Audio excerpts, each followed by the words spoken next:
नमस्कार दोस्तों। जिस तरीके से इज़राइल और सोमालीलैंड के रिलेशन जिस तरीके से आगे बढ़ रहे हैं, उसने पूरी हॉर्न ऑफ अफ्रीका की जो पॉलिटिक्स है उसे पूरा बदल कर रख दिया है।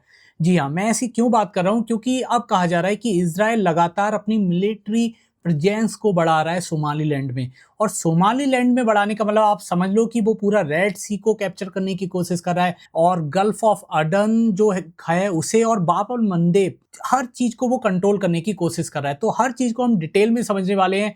कहा तो यहाँ तक जा रहा है दोस्तों कि ईरान ये भी कह रहा है कि इजराइल ने सोमालीलैंड में अपना मिलिट्री बेस बना रहा है, लेकिन इजराइल के दूसरी तरफ जो मिनिस्टर हैं, जो मंत्री हैं, वो कह रहे हैं ऐसी कोई बात नहीं है, हम बल्कि वहाँ की सेना को ट्रेनिंग वगैरह दे रहे हैं।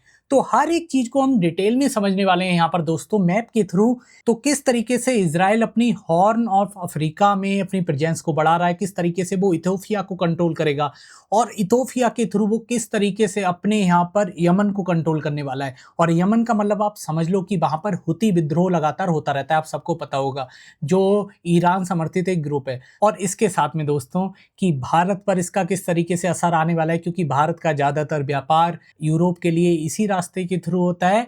एंड यहाँ पर हम जापान और चाइना वाला भी एंगल समझने वाले हैं, क्योंकि देखिए चाइना की भी प्रेजेंस बहुत ज्यादा जरूरी है यहाँ पर, वो भी हम देखेंगे। तो बिना किसी देरी के पूरे टॉपिक को डिटेल में समझने की कोशिश करते हैं। तो चलिए शुरू करते हैं। तो नाउ दोस्तों, सबसे पहले मैप में देख लीजिए, ये है हमारा प्यारा भारत, ठीक है। और इसके बराबर में यहाँ पर है आपका अरब सागर, और अरब सागर के बराबर में ये छोटा सा द्वीप कौन सा है आप बताओगे? इसका नाम है सुकोत्रा आइलैंड। और ये किसका है? ये है यमन का भाग, ध्यान रखिएगा आप। और यमन क्यों अपने आप में जाना जाता है? यमन इसलिए जाना जाता है, हम सबको पता है, यमन का शहजादा, याद है ना कुछ कहानियां बचपन की? बताओ कमेंट सेक्शन में, बताओ यार, हम लोग बहुत नाटक देखते थे। हातिम ताई की शायद तो नहीं है।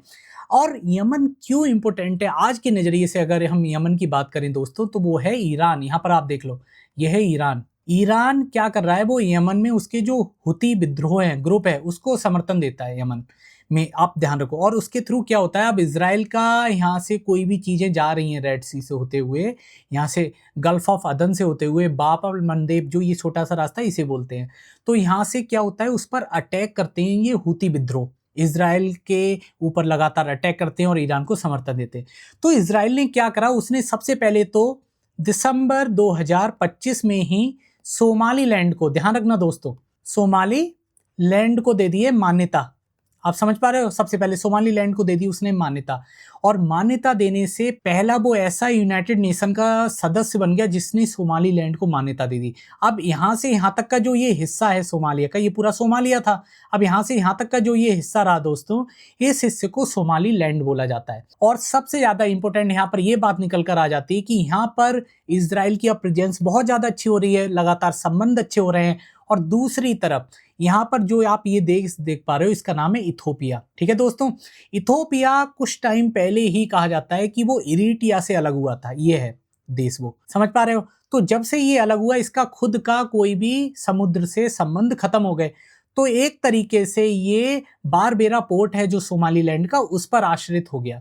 और ज्यादातर इसका हिस्सा इधर से जिबूती के थ्रू वो करवाता है। ये छोटा सा देश देख पा रहे हो, ये जिबूती है। तो अगर सोमालीलैंड पर अच्छे से कंट्रोल करता है इजराइल अपने संबंधों को बढ़ाकर, तो वो एक तरीके से अफ्रीका की दूसरी सबसे ज्यादा जनसंख्या वाला देश, जिसका नाम है इथोपिया, उसको भी अच्छे से कंट्रोल कर सकता है। और इसको कंट्रोल करने से मतलब है कि पूरे ये गल्फ ऑफ, ये पूरा एरिया है ना दोस्तों, इस पूरे को अच्छे से नियंत्रण करना। अब मैं ऐसा क्यों बता रहा हूं, क्योंकि देखिए हम सब जानते हैं, जो ये देखिए, ये है कैस्पियन सागर, हम सबको पता है ना।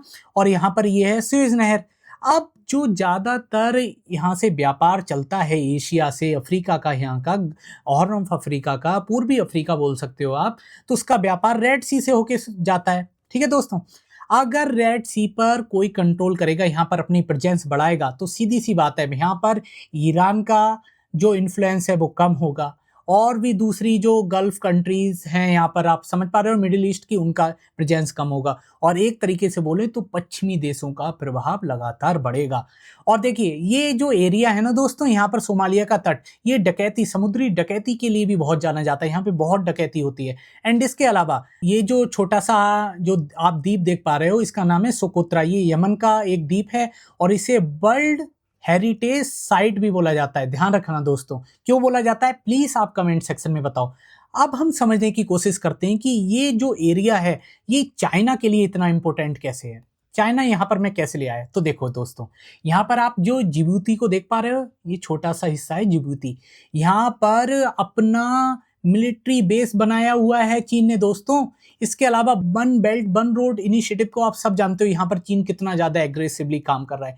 चीन की यहाँ पर प्रेजेंस पहले से बहुत ज्यादा मजबूत है। तो चीन को भी काउंटर करने के लिए अमेरिका के इजराइल के थ्रू अमेरिका लगातार यहाँ पर अपनी प्रेजेंस को बढ़ा रहा है दोस्तों। और देखिए, इस तरीके से इजराइल यहाँ पर अपनी प्रेजेंस बढ़ाएगा तो भारत के नजरिए से देखें तो भारत के जो जहाज हैं, जो शिप है, वो यहाँ से बहुत आसानी से बहुत अच्छे से निकल पाएंगे। समझ पा रहे हो आप मैं ऐसा क्यों कह रहा हूँ?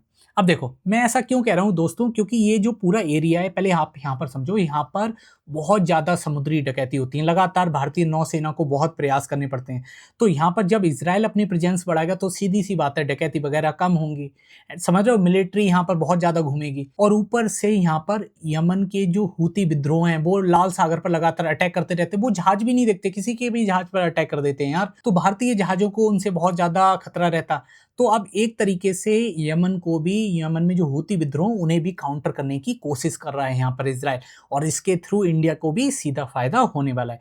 तो आप पूरे टॉपिक को समझ पाए होगे कि किस तरीके से इजराइल ने ये पूरे एरिया को, जिसे हम हॉर्न ऑफ अफ्रीका बोलते हैं, इस पूरे को कंट्रोल करने की कोशिश करी है। और इसके थ्रू वो अपनी अफ्रीका में भी प्रेजेंस बढ़ा रहा है और ईरान की प्रेजेंस को कम कर रहा है, उसके डोमिनेंस को कम कर रहा है, और एक तरीके से चीन को भी सीधा एक चुनौती मतलब प्रस्तुत कर रहा है।